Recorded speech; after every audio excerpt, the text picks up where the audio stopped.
Balantayan sa Nobyembre 26 ang finals sang Lin-ay Iloilo 2025.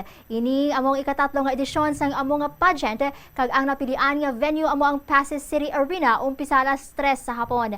Ginhiwat ang preliminary competition kahapon kag sa Grand Coronation sa Nobyembre 26 mayara sang Balantayan nga production number, play suit, Filipiniana kag festival attire. 15 ka mga kandidata ang nagapaindis-indis sa corona. Sila ang nagikan sa San Rafael, Liganes, Gimbal, Balasan, Banate, Tigbawan, Lemery, Banwa Sangahoy, Pasay City, Igbaras, Badyangan, Sara, Concepcion, Oton, kag Banwa Sang Kalinog. Sa interview sa Bombo Radio kay Dr. Jose Jimenez Patubo, presidente sang Association of Iloilo Tourism Officers, iyagin payag nga 5 ka major titles ang nagahulat sa mga winner.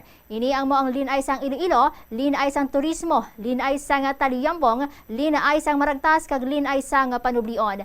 Paathag ni Patubo, dako ang papel sang sining pageant agod nga mapreserbar ang kultura lakip na ang lengguwahe kag ang dialekto sa Iloilo. Ang aton Lin-ay Iloilo will be the ambassadors of the tourism industry in Iloilo.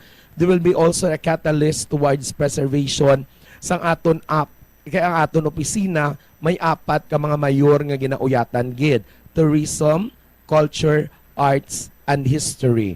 So bali sila ang maging catalyst, sila ang maging ambassadors and 4 sini ka mga components ng aton opisina. Kung sa diin, as what I mentioned, they will be bringing these 3 major mantra: promotion, preservation, and propagation of unique Ilonggo culture, history, arts, and tourism.